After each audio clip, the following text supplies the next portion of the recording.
I sold my company for $43 million, hoping to celebrate with my son and his wife at the best restaurant in town. But as they danced, a security guard whispered, "Your son slipped something into your juice." My heart sank. Betrayal by my own flesh and blood. I got up and left. 20 minutes later, Karma caught up with him. Before we continue, please subscribe to the channel and write in the comments what time it is where you are now.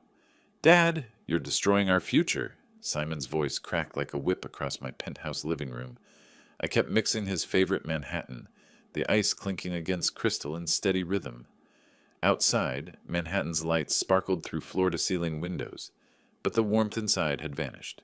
"Simon, I've made my decision. I'm selling Hixtech in a month." The words hung in the air like smoke. I'd rehearsed them for weeks, yet saying them felt surreal.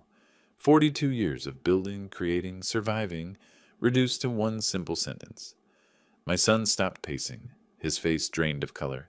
"Dad, you can't do this. This is our family business."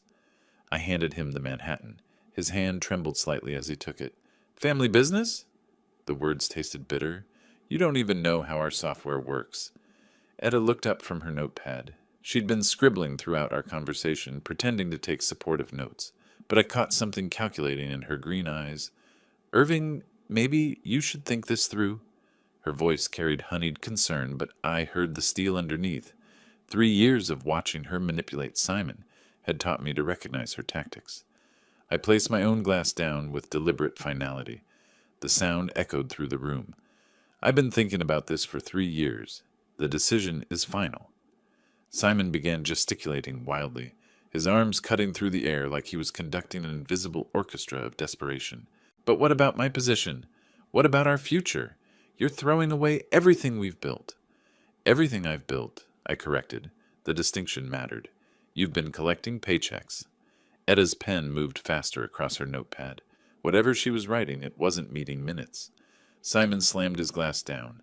Amber liquid splashed onto my Persian rug. "This is insane. You're 65, not 90. You could run this company for another decade." "I could, but I won't." The certainty in my voice surprised even me. For months I'd wrestled with doubt. Tonight, those doubts had evaporated like morning mist. "I want to travel, Simon. I want to see the pyramids. Walk through Tokyo. Sit on beaches in Thailand without checking emails every 5 minutes." "Hire a CEO then. Keep the company in the family." His desperation was palpable now. Sweat beaded on his forehead despite the evening coolness. "And leave you to interfere? To undermine decisions you don't understand?" Etta stood gracefully, her notepad clutched against her chest like armor. "Irving, surely there's a compromise here. Simon has worked so hard." I almost laughed. Hard? Simon arrived at 10, left at 4, and spent most afternoons playing golf with clients who tolerated him only because of my reputation. "The decision is made, Etta. I'm meeting with Titus Grant tomorrow to finalize the sale." Simon's face went crimson. He looked like a child denied his favorite toy. "Grant? You're selling to Grant Tech? They're our biggest competitor." "They're offering $43 million. Cash." The number hung in the air like a prayer. 43 million. Enough to live like a king for whatever years remained. Simon collapsed into the leather chair by the fireplace, his head in his hands. "You're ruining everything, Dad. Everything." But I felt lighter than I had in years. The weight of responsibility, of constant worry, of managing Simon's incompetence, all of it lifting from my shoulders like chains finally unlocked. Etta moved behind Simon's chair, her hand resting on his shoulder, but her eyes remained fixed on me, calculating and cold. "When exactly is this sale happening?" she asked quietly. "Next month. The paperwork's already started." Her grip tightened on Simon's shoulder, and for a moment I thought I saw something dangerous flicker across her features, but it passed so quickly I might have imagined it. The evening stretched ahead of us, full of unspoken tensions and buried resentments. Outside, the city hummed with life and possibility. Inside, the air felt heavy with endings. Simon lifted his head from his hands, and I saw a different look in his eyes. Calculating, desperate, but focused now. "Okay, wait, let me think." He stood again, began walking in measured steps around my coffee table. "Maybe we could hire a manager, or make me a full partner." I remained seated, swirling the ice in my glass. The desperation was almost painful to watch. Simon, you're not ready to manage even the sales department. The truth hit him like cold water. His jaw clenched, but he kept walking, kept thinking. Then teach me. Give me 6 months. I'll prove myself. You've had 12 years to prove yourself. Etta's pen moved across her notepad in swift strokes. Whatever plan was forming in her mind, she was documenting it carefully. Simon stopped walking and faced me directly. What if I bought you out myself, gradually, over time? With what money? Your salary? His face flushed red again, but he pressed on. I could get investors. Bank loans. There has to be a way to keep this in the family. I set my glass down and leaned back in my chair. The leather was warm against my back, comfortable. I felt like I was watching someone else's life unfold. Simon, you owe $17,000 on credit cards. Your mortgage is underwater. What investor would trust you with $43 million? The silence that followed was deafening. Even Etta stopped writing. Simon's shoulders sagged. The fight went out of him like air from a punctured balloon. All right, Dad. His voice was quiet now, defeated. If this is your final decision, I respect it. The words sounded hollow, rehearsed, but I wanted to believe them. That's right, son. It's time for everyone to go their own way. I stood and moved to the bar, pouring myself a scotch this time. The ice clinked softly as I added 2 cubes. You'll be fine, Simon. Both of you will. The sale includes severance packages for all employees. You'll have time to find something new. Etta closed her notepad with a soft snap. Of course, Irving. We understand completely. But something in her tone made me glance at her sharply. She was smiling, but it didn't reach her eyes. Simon moved to the window, staring out at the city lights. His reflection in the glass looked ghostly, insubstantial. $43 million, he said quietly. That's life-changing money. It is? I plan to change mine completely. Travel, you said. The pyramids. Tokyo. Among other places, I have a whole list. I'd actually started making that list 3 months ago. Countries I'd never seen, experiences I'd postponed for decades, while building the company. Etta stood and smoothed her skirt. Well, this has been quite an evening. Simon, darling, perhaps we should head home. Let your father rest. Simon nodded without turning from the window. Yeah, good idea. He walked over and shook my hand. His grip was firm, but his eyes remained distant. Congratulations, Dad. I hope you get everything you're looking for. The words should have made me happy. Instead, they felt like a goodbye that meant more than it should. Etta kissed my cheek, her lips cool against my skin. Take care of yourself, Irving. This is a big decision. The biggest of my life. They gathered their things quietly. Simon's coat, Etta's purse, her mysterious notepad tucked safely inside. At the door, Simon turned back one last time. I love you, Dad. You know that, right? I love you too, son. The words were true, which made everything harder. After they left, I stood in my empty living room, scotch in hand, watching the city breathe below me. Tomorrow I would meet with Titus Grant. Tomorrow I would begin the process of dismantling everything I'd built. Tonight, for the first time in months, I felt at peace. The grandfather clock in the corner chimed 9 times. The evening was still young, but I felt ready for whatever came next. Morning coffee steamed in my favorite mug as I sat in my home office, surrounded by 4 decades of memories. Sunlight streamed through the windows, warming the mahogany desk where I'd made countless decisions that shaped my life. The framed photograph caught my eye. Me in 1903, 23 years old, standing in front of a cramped Brooklyn garage with a crooked smile and unlimited dreams. 1983, a small garage in Brooklyn, $5,000 in savings, and a big dream. Who could have thought that in 40 years, that dream would be worth $43 million? I picked up the frame, studying that young man's face. He looked so certain, so hungry. He had no idea what lay ahead. The failures, the breakthroughs, the sleepless nights, coding until his eyes burned. The first year had been brutal. 3 software projects that nobody wanted. Bank accounts dwindling. Ramen noodles for dinner most nights. Sarah, God rest her soul, working double shifts as a nurse to keep us afloat while I chased my impossible dream. But then came the breakthrough. I opened the desk drawer and pulled out another photograph. The first office we could afford to rent. A basement space in Queens with fluorescent lights that flickered and pipes that leaked when it rained. That's where we created Accounting Pro. Revolutionary might be too strong a word, but it changed everything for small businesses. Simple interface, powerful features, priced for companies that couldn't afford the big corporate solutions.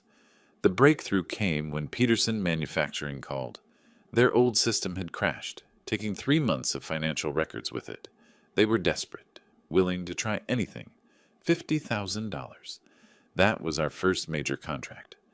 I remember staring at the check for so long that Sarah had to take it from my hands and walk it to the bank herself. From that moment, everything accelerated. Word spread through business networks. Accounting Pro became the software small companies trusted. We added features, hired programmers, moved to better offices. By 1990, we had 20 employees. By 2000, over 100. The garage days felt like someone else's life. I sipped my coffee and looked at the wall where our first check hung in a frame. $500 from a restaurant owner in the Bronx who needed help tracking his inventory. $500 to 43 million. The American dream in numbers. But success came with costs. 70-hour work weeks. Missing Simon's baseball games. Falling asleep at my desk more nights than I cared to count. Sarah understanding. Always understanding until the cancer took her 5 years ago. That's when the weight really settled on my shoulders. Building something for family, only to realize family was slipping away while I wasn't looking. Simon never showed interest in the technical side. He wanted the benefits, the money, the status, the easy job. Without understanding the foundation everything rested on. Etta made it worse. I watched her calculate Simon's inheritance value on our wedding day, literally taking notes during the reception about company assets. I pulled out the latest financial reports. Hicks Tech Solutions was solid, profitable, growing. We had clients in 37 states, software running in thousands of businesses. But I was tired, bone deep, soul deep tired. The phone buzzed. Titus Grant's office confirming our meeting this afternoon. Mr. Hicks? Mr. Grant is looking forward to discussing the acquisition details. So am I. $43 million. Enough to travel the world twice over. Enough to finally live instead of just working. I stood and walked to the window. Central Park stretched out below, green and alive with spring. People jogged along paths, played with children, fed ducks in the pond. Life was happening down there.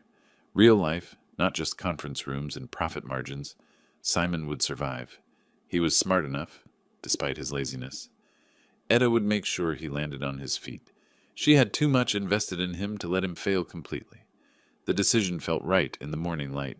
Selling wasn't betrayal, it was liberation. I finished my coffee and began gathering the documents I'd need for the meeting. Contracts, financial statements, asset valuations, the paperwork of dreams becoming reality. In a few hours, I would sit across from Titus Grant and begin the final chapter of this story. The Hicks Tech story would end, but Irving Hicks's story would continue. That young man in the Brooklyn garage would finally get to rest. The afternoon sun slanted through my office windows, casting golden rectangles across the financial reports spread on my desk. Numbers that once caused sleepless nights now looked like poetry. Profit margins, growth percentages, market expansion data. 40 years I built this empire. It's time to enjoy the fruits of my labor. Tokyo, Paris, Tuscany. So many places I never saw. I pulled out the world map hanging on my wall, running my finger along routes I'd dreamed about for decades. The cherry blossoms would be blooming in Tokyo this time of year. I could walk through Ueno Park, visit the ancient temples, taste real ramen from street vendors. My laptop displayed the final quarterly reports. Revenue up 18%. Client retention at 94%. Software downloads exceeding projections by 30%. Hicks Tech had become exactly what I'd envisioned in that Brooklyn garage. But the numbers felt distant now, like looking at someone else's achievements. I opened my desk drawer and pulled out a leather-bound notebook. Travel planning, something I'd never had time for during the building years. Paris first, I muttered, making notes in careful handwriting. The Louvre, Notre Dame, those little cafes Sarah always wanted to visit. Sarah, She would have loved this moment, seeing me finally step away from the desk that had consumed so many years of our marriage. She understood the drive, the necessity of building something lasting, but she also knew when enough was enough. The Tuscany section of my travel guide lay open beside the notebook. Rolling hills, vineyards, stone cottages where time moved at wine speed instead of New York speed. I could rent a villa, learn Italian, write the memoir I'd always postponed. My phone buzzed. Titus Grant's assistant confirming our meeting for Wednesday. 2 days to finalize everything. I closed the laptop with decisive finality. The Hixtech era was ending, but Irving Hicks's next chapter was beginning. Standing, I stretched muscles that had been hunched over desks for too many years. My body ached in ways that reminded me I wasn't 23 anymore. 65 years old, with maybe 20 good years left. 20 years to actually live instead of just work. The photo on my bookshelf caught my attention. Our company's first office Christmas party in 1987. 12 employees, including Sarah, crowding around a plastic tree in our Queens basement office. Everyone looked so young, so hopeful. Now we had over 200 employees across 4 offices. The software we'd created ran accounting systems for thousands of businesses, small restaurants, medical practices, construction companies, all depending on code I'd written in that cramped basement. But they'd survived the transition. Titus Grant understood technology, respected good people. The company would continue growing under Grant Tech's umbrella. I walked to the window overlooking Central Park. Joggers followed winding paths below. Couples sat on benches. Children played on playgrounds. Life happening at human speed. Tomorrow I would review the final contracts. Wednesday I would shake Titus's hand and sign papers that would change everything. Next week I would be free. The travel brochures scattered across my desk painted pictures of adventures I'd only imagined. Buddhist temples in Kyoto, wine tastings in Bordeaux, art galleries in Florence, museums in Prague, all within reach now, all possible because I'd built something worth selling. My notebook filled with itineraries, hotel options, flight schedules, 6 months of travel to start, maybe longer if the wanderlust took hold. For the first time in decades, I had no deadlines, except the ones I chose. No employees depending on my decisions. No quarterly reports demanding attention. Just an old man with new dreams and enough money to chase them anywhere. The grandfather clock chimed 4 times. Wednesday couldn't come fast enough. The Hixtech conference room felt different on Wednesday afternoon. Sunlight streamed through floor-to-ceiling windows, casting long shadows across the polished mahogany table where I'd made countless decisions over the years. Titus Grant arrived precisely at 2 o'clock, his handshake firm and confident. Everything about him projected competence. Silver hair perfectly styled, navy suit impeccably tailored, eyes that missed nothing. Irving, your company is exactly what Grant Tech needs for expansion. His voice carried the authority of someone accustomed to making million-dollar decisions. I appreciated directness in business. I'm glad Hixtech will be in reliable hands, Titus. We settled into leather chairs while my assistant brought coffee. The ritual of corporate negotiation performed countless times, but never for stakes this personal. Titus opened his briefcase and withdrew thick folders, contract drafts, financial projections, transition timelines, documents that would transform my life's work into numbers on a balance sheet. Your software architecture is impressive. Clean code, scalable design, excellent documentation. He'd done his homework. I respected that. 40 years of refinement. We've learned from every mistake. It shows. Your client retention rates are exceptional. The conversation flowed naturally between professionals who understood each other's language. No manipulation, no posturing. Just 2 businessmen reaching mutually beneficial terms. I presented the company portfolios I'd prepared. Client testimonials, growth projections, technical specifications, everything organized with the precision that had built Hixtech's reputation. Your team is talented, Titus observed, reviewing employee profiles. We'd like to retain most of them. They're good people. They deserve stability. $43 million is a fair price for such an asset. The number still sounded surreal. $43 million, more money than I could spend in several lifetimes. It's generous but fair. You're buying proven technology and established relationships. Titus smiled, the kind of expression that closed deals. Deal! Official paperwork next week. We shook hands across the table. The gesture felt historic, like signing a peace treaty that ended a long war. My assistant appeared with champagne, Dom Pérignon, 2015, reserved for special occasions. The cork popped with celebratory authority. To new beginnings, Titus raised his glass. To successful partnerships, I replied. The champagne tasted like victory, crisp, clean, with hints of complexity that developed on the tongue. Like a good business relationship, we spent another hour discussing transition details, employee contracts, client communications, technical documentation transfers, the logistics of dismantling 40 years of careful construction, but it felt right, natural, like watching a child leave home. Painful, but necessary.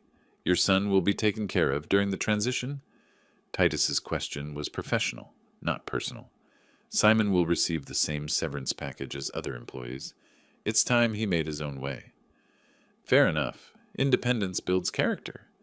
The words carried wisdom earned through experience. Titus understood the balance between family loyalty and business necessity. By 4 o'clock, we'd covered everything. Preliminary agreements signed, timeline established, expectations clarified. Next Wednesday would bring final signatures and wire transfers.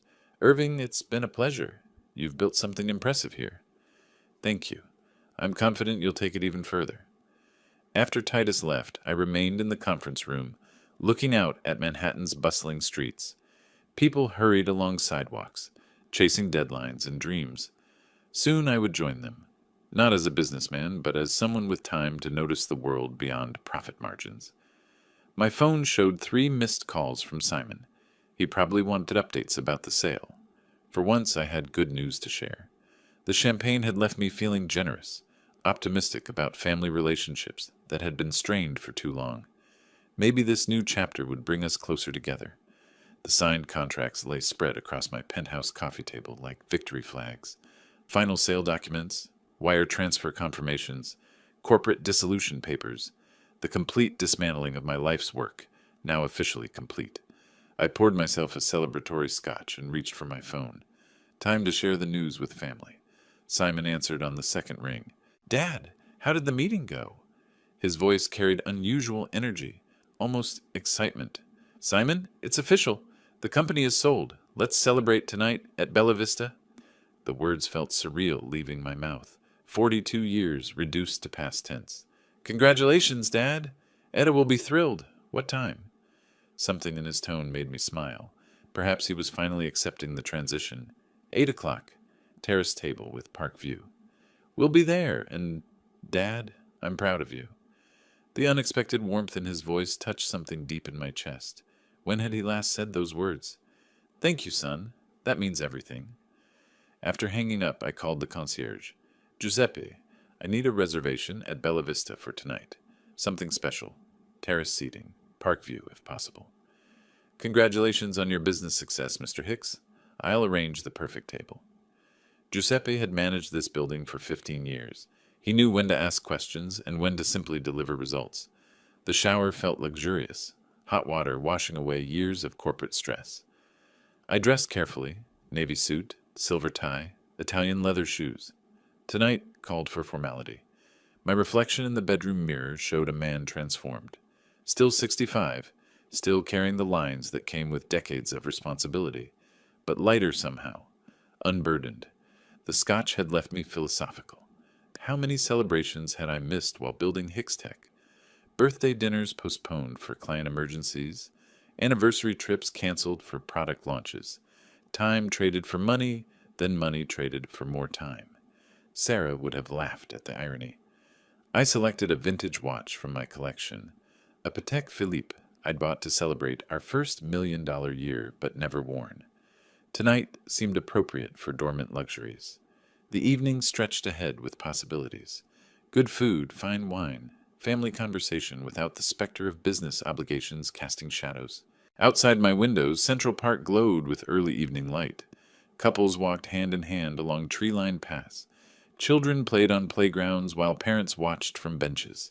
Normal life, the kind I'd observed but rarely participated in. My phone buzzed with a text from Giuseppe. Bella Vista table confirmed.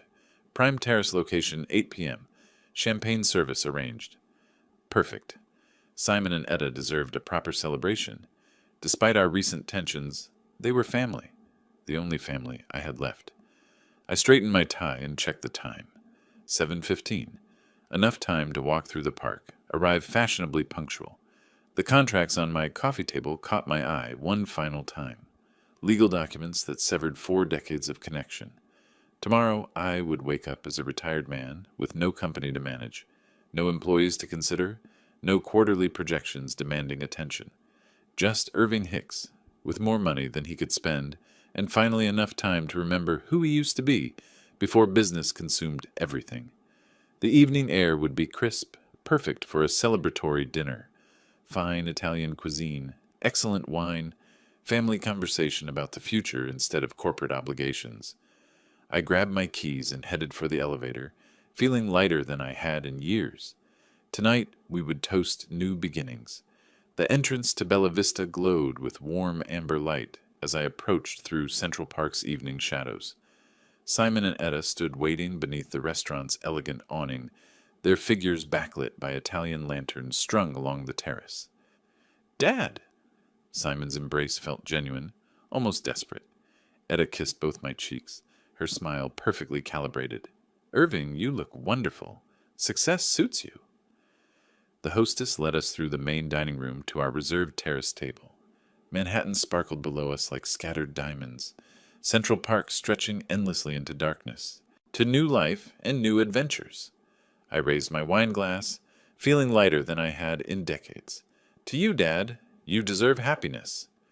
Simon's voice carried an edge I attributed to excitement. We clinked glasses beneath string lights that swayed gently in the evening breeze. The sound rang pure and celebratory. Etta ordered for the table. Ossobuco, risotto, Caesar salads. Everything felt perfect, orchestrated, like a scene from a movie about successful families celebrating life's victories. "Irving, tell us about your travel plans." Etta leaned forward with apparent interest.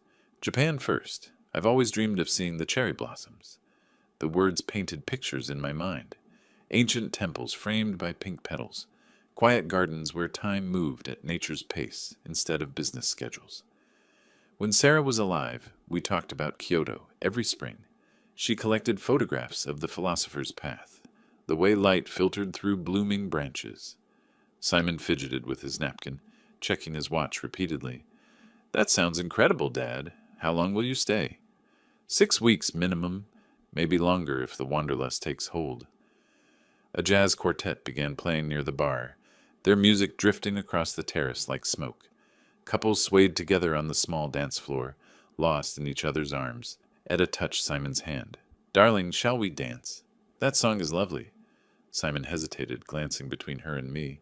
"Go ahead," I encouraged. "I'll enjoy watching you two. It's been ages since I've seen you dance together." They rose from the table, moving toward the music with careful steps.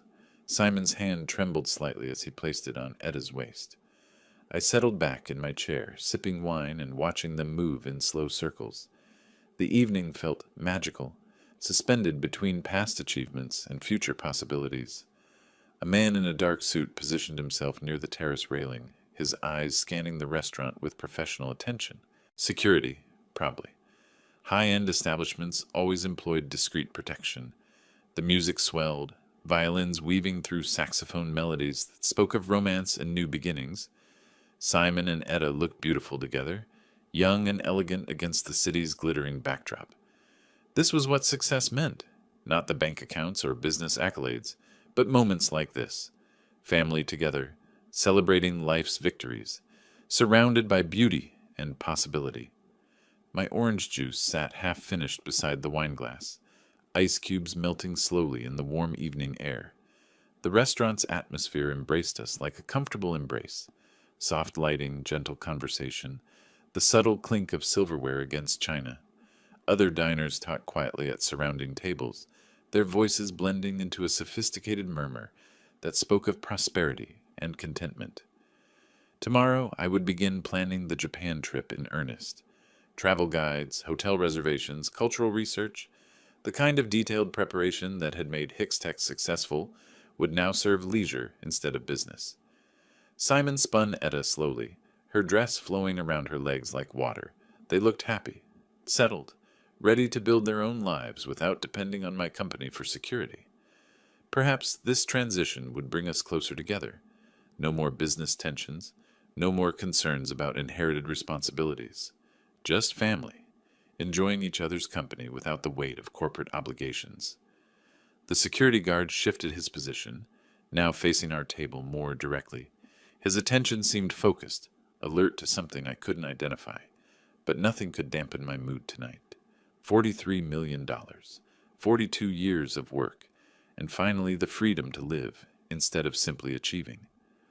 The jazz quartet's melody grew softer as Simon and Etta continued their slow dance, their movements hypnotic under the terrace lights. I watched them with paternal pride, remembering when Simon had been too shy to ask girls to dance at school events. A shadow fell across my table. "Excuse me for the interruption, sir. I'm Mike, security for this establishment." I looked up to find the man in the dark suit standing beside my chair. His expression was professional, but troubled. "Yes? What's the matter?" "I saw that young man pour something into your juice when you were distracted."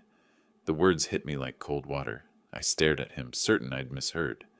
"What? Are you certain? That's my son." Mike's face remained grave, his voice steady. "Unfortunately, yes. Please be careful." My eyes moved to the orange juice glass, innocent-looking amber liquid with melting ice. The glass I'd been about to finish when Simon and Etta returned from dancing. The world tilted slightly. Sound became muffled, distant. You're absolutely sure? I watched him do it while you were watching the musicians. He added something from a small container." Simon, my son, the boy I'd taught to ride bicycles, helped with homework, supported through college. "Sir, are you all right?" Mike's voice seemed to come from far away. I looked toward the dance floor, where Simon held Etta close, his back to our table. They moved together with practiced intimacy, unaware that their plan had been discovered. My own son had tried to poison me. The realization crashed over me in waves. All those forced smiles tonight, Etta's calculated conversation, Simon's nervous energy I'd attributed to excitement. They'd planned this, probably for weeks. "Sir?" I forced myself to focus on Mike's concerned face. "Thank you. What should I do?" "Don't drink anything from that glass. Do you want me to call the police?" "Police? My son arrested for attempted murder. Headlines in the business journals. Public humiliation for our entire family." "No, not yet. I need to think." Mike nodded, understanding. "I'll keep watching from over there. If you need anything, just signal." He retreated to his position by the railing, but I could feel his attention focused on our table. My mind raced through possibilities. Confrontation would mean public scene, police involvement, media attention. Everything I'd worked to build, destroyed by scandal. But doing nothing meant accepting that my son had attempted murder. The music stopped. Simon and Etta began walking back toward the table, their faces flushed from dancing. Time slowed. I had perhaps 30 seconds before they reached me. Think like the businessman who built a $43 million company. Evidence. I needed evidence before making accusations that would destroy everything. My hand moved toward the orange juice glass, then stopped. Mike was right. I couldn't drink it, but I could preserve it. The small pill bottle in my jacket pocket. Heart medication I'd carried for years but rarely needed. I could transfer some of the juice, save proof of what Simon had done. My fingers worked quickly, unscrewing the tiny cap, while keeping my eyes on the approaching couple. "Did you enjoy the music?" Etta called out as they drew closer. "Beautiful," I managed, my voice surprisingly steady. 20 seconds. The pill bottle filled with orange juice, evidence of my son's betrayal, preserved in pharmaceutical plastic. I capped it, slipped it back into my pocket. 15 seconds. What to do with the remaining juice? The decorative plant beside our table provided the answer. I poured the contents casually, as if watering the greenery, in a moment of absent-minded generosity. 10 seconds. Simon and Etta reached the table's edge. "We should do this more often," Simon said, pulling out Etta's chair. His hands looked steady now. No tremor, no nervous energy. Whatever he'd put in my drink, he believed it was done. Simon slid into his chair, face glowing with apparent satisfaction from the dance.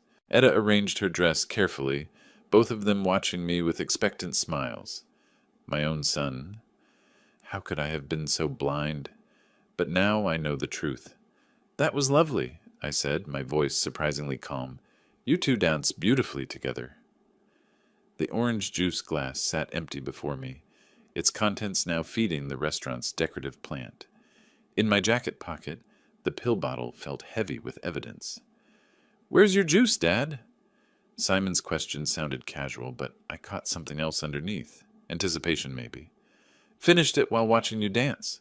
Thirsty work. Celebrating." His smile faltered for just a moment, barely perceptible, but I saw it. "Should we order dessert?" Etta's voice carried forced brightness. I stood, reaching for my wallet. "Actually, I think I'll call it an early evening. Long day, you know." The final paperwork was exhausting. Both their faces changed. Confusion, then something sharper. "But Dad, we just got started. Rain check?" I placed $300 on the table, more than enough to cover our meal and generous tip. Tonight was perfect. Thank you both.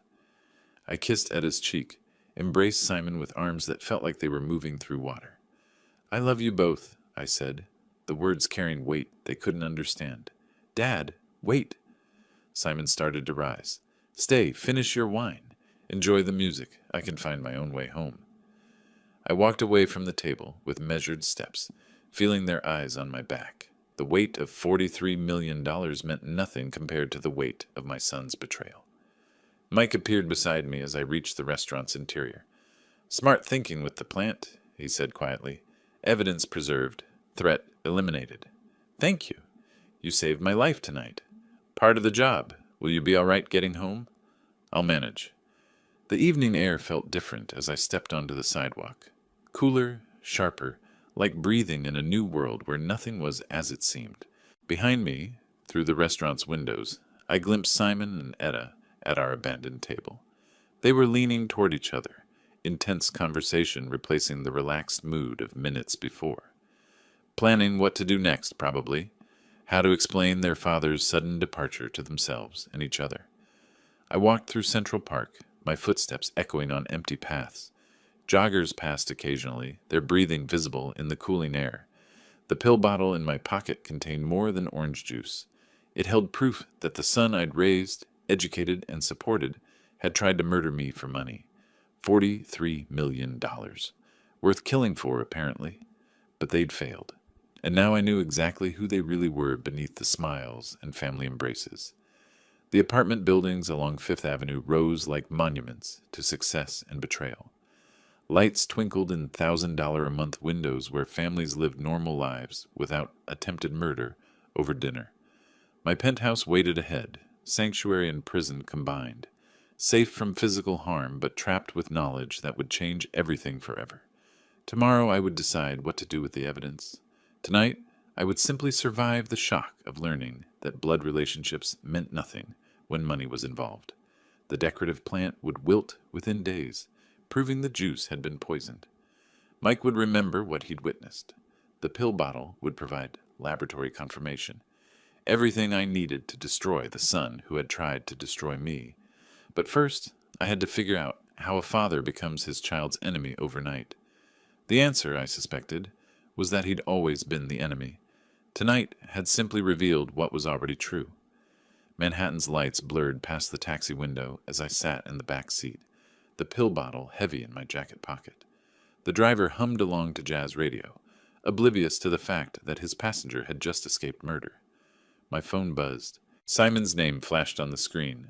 I stared at it for 3 rings before answering. "Dad, where are you? We came back and you were gone." His voice carried concern, but something else lurked underneath. Anticipation, maybe. Hope.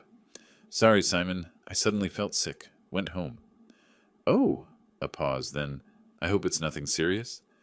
The tone hit me like cold water. Joy.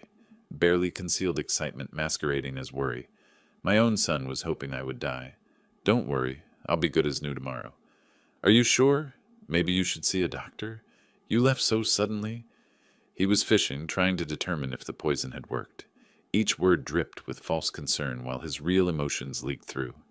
Just tired, son. Long day with the final paperwork? Oh, right, the sale. Well, get some rest, Dad. Feel better. The line went dead. No, I love you. No genuine concern. Just relief that his father might be dying. I slipped the phone back into my pocket and leaned against the taxi's worn leather seat. $43 million. That's what my life was worth to them. The apartment building's doorman greeted me with professional courtesy, but I barely heard his words.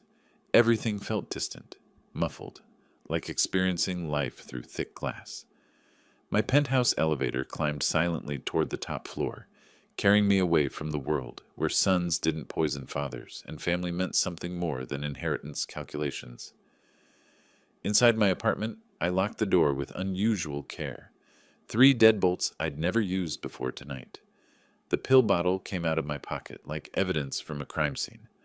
Under my desk lamp, the orange liquid looked innocent enough. Vitamin C and attempted murder mixed in equal parts. I placed it carefully in my safe, next to insurance papers and stock certificates. Evidence of betrayal worth more than any financial document I'd ever protected. The leather chair in my study embraced me like an old friend. This morning I'd sat here planning exotic travels and peaceful retirement. Tonight I was planning... what? Justice, maybe. Or just survival. The phone rang again. This time I let it go to voicemail. Simon's voice filled the room. Dad, I'm really worried about you. Call me back, okay? Etta sends her love. Etta sends her love. The woman who had coached my son through attempted murder was sending her love. I poured myself 3 fingers of scotch and stood at the window overlooking Central Park. Somewhere down there, in a restaurant I'd never visit again as an innocent man, a decorative plant was slowly dying from the poison meant for me. Tomorrow I would need to find a private laboratory, someone discreet who could analyze the sample and provide official documentation. Then perhaps a lawyer, someone who understood inheritance law and how to protect assets from murderous heirs. But tonight I would simply sit with the knowledge that my family had tried to kill me for money. The scotch burned, but not as much as the truth. Outside, the city hummed with normal life, people having dinner, watching movies, calling relatives with genuine affection, a world where family bonds meant protection instead of danger. My reflection in the window looked older somehow. The man who'd celebrated business success a few hours ago had died at that restaurant table. Someone harder had taken his place, someone who knew that blood meant nothing when $43 million was involved. The next morning brought clarity that sleep had refused to provide. I dressed in my best suit, the navy one I wore for important business meetings, and made 2 phone calls. The first was to Morrison Analytics, a discreet laboratory that handled sensitive testing for Manhattan's elite. The second was to Harold Steinberg, the estate attorney who'd structured my business assets for decades. I need both services today, I told my assistant. Priority appointments. Morrison Analytics occupied the 15th floor of a medical building on the Upper East Side. Dr. Elizabeth Morrison herself handled my consultation, understanding immediately that discretion was paramount. The sample will undergo complete toxicological analysis, she explained, her voice professional and reassuring. Gas chromatography, mass spectrometry, the full spectrum. I handed her the pill bottle that had saved my life. How long for results? 24 hours for preliminary findings, 48 for complete documentation suitable for legal proceedings. Legal proceedings. The words felt heavy with implication. This is completely confidential? Absolutely, Mr. Hicks. Attorney-client privilege extends to forensic consultants when legal action is anticipated. The next day, I returned to collect results that would change everything forever. The results are definitive, Mr. Hicks. Potassium cyanide in lethal dosage. Dr. Morrison's report contained graphs, chemical formulas, and expert analysis that painted a clear picture. My son had tried to murder me with one of the most deadly poisons known to science. Will this document be admissible in court? Absolutely. This is official expert analysis, complete with chain of custody documentation. I studied the report's technical details. Concentration levels that would have killed me within minutes. Purity suggesting professional-grade procurement. Evidence of premeditation beyond any reasonable doubt. Harold Steinberg's law office occupied a corner suite in Midtown, walls lined with legal texts and family photographs that now seemed like mockeries of trust. "I need to modify my will immediately," I announced without preamble. Harold had managed my legal affairs for 15 years. He understood urgency when he heard it. "What specific changes?" "Remove Simon and Etta as beneficiaries. Everything goes to charity instead." His eyebrows raised slightly, but he asked no questions. Professional discretion was why wealthy families trusted him with their most sensitive matters. "The Foundation for Medical Research," I decided. "They understand the value of life." New documents were prepared, notarized, and filed within hours. Simon and Etta would inherit nothing except the knowledge that their greed had cost them everything. That evening I called the Bella Vista restaurant. "Giuseppe, this is Irving Hicks. I'd like to make a reservation for tomorrow night. The same table as Tuesday, if possible." "Of course, Mr. Hicks. 8 o'clock? Perfect. And Giuseppe, could you ensure that plant near our table remains exactly as it is, the one I watered during my visit?" A pause, then understanding in his voice. "Certainly, sir. We'll leave everything undisturbed." The plant would be dead by tomorrow night, brown and withered proof of cyanide's lethality, visual evidence that even Simon couldn't deny. I spent that evening preparing a letter, each word chosen with the precision that had built my company. Simple, direct, devastating. "Simon and Etta, I know about the cyanide. Mike Riley witnessed your poisoning attempt. The toxicology report confirms attempted murder. My will has been changed. You are no longer my heirs. The $43 million will benefit medical research instead of funding your comfortable lives. You chose greed over family. Now you have neither. Irving."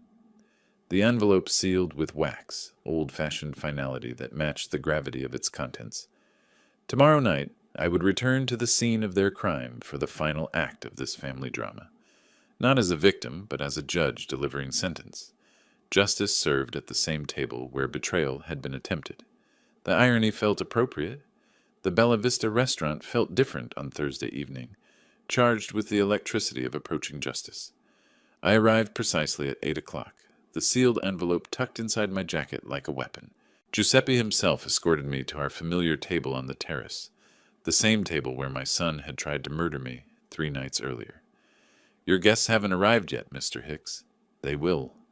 I positioned myself facing the entrance, the envelope placed deliberately beside my water glass. The decorative plant nearby had turned brown and brittle, its leaves curled and lifeless from Tuesday's poisoned irrigation. Perfect evidence. Simon and Etta arrived 10 minutes later, their faces carrying the subtle satisfaction of people who believed they'd gotten away with murder. Simon wore a black suit that seemed premature mourning attire. "Dad, you look... well..." Surprise flickered across his features. "Better than expected, you mean?" They settled into their chairs, Etta smoothing her dress with hands that had helped plan my death. The evening breeze carried the scent of dying flowers and betrayed trust. "How are you feeling?" Etta's voice dripped false concern. "Simon was so worried about your sudden illness." I gestured toward the withered plant. "Interesting what poison can do to living things, isn't it?" Both pairs of eyes followed my gesture, landing on the brown, twisted remains of what had been healthy greenery 3 days ago. Simon's face drained of color. "That plant received a special watering Tuesday night," I continued conversationally. "Orange juice mixed with potassium cyanide. Same mixture you intended for me?" Etta gripped her napkin, knuckles white against the starched linen. I lifted the envelope, holding it like a judicial document. "This contains everything you need to know about your failed attempt." Simon's hands trembled as he accepted the envelope. His fingers fumbled with the wax seal, finally tearing it open with desperate urgency. I watched his face as he read, witnessed the exact moment hope died and reality crashed down. His mouth opened and closed wordlessly, like a fish drowning in air. "What is this?" His voice cracked on the question. Etta leaned over, reading the letter that destroyed their future in clinical, businesslike language. "Dad, wait. This was all Etta. I didn't want to—" "Stop." My voice cut through his desperate lies like a blade. "Mike Riley saw you pour the cyanide. The toxicology report confirms attempted murder. You chose money over family. I stood looking down at the son who had tried to kill me and the woman who had orchestrated it. You wanted my $43 million? Medical research will benefit from it instead. You wanted me dead? You're dead to me instead. Simon rose halfway from his chair, panic making his movements clumsy. Please, Dad, I can explain. Goodbye, Simon. Forever. I walked away from the table without looking back, leaving them with their destroyed dreams and the evidence of their crimes. Behind me, I heard Simon's voice rise in desperate pleading, but the words meant nothing now. Giuseppe appeared at the restaurant's entrance as I approached. Will you be returning, Mr. Hicks? No. My business here is finished. The evening air felt cleaner as I stepped onto the sidewalk. Central Park stretched ahead, full of honest shadows and straightforward darkness. No hidden poison, no murderous relatives, no betrayal disguised as love. Just the beginning of a life where family meant nothing and justice meant everything. My phone would ring tonight, probably many times. Simon and Etta would beg, threaten, promise anything to change what had already been decided. I would let it ring. $43 million had bought me more than retirement. It had bought me the truth about who my son really was, and the freedom to live without pretending that blood was thicker than cyanide. The city lights twinkled like scattered diamonds as I walked home, alone but no longer vulnerable. Justice, it turned out, tasted better than revenge. If you like this story, please like this video, subscribe to the channel, and share your impressions of this story in the comments. To listen to the next story, click on the box on the left. Thank you for watching.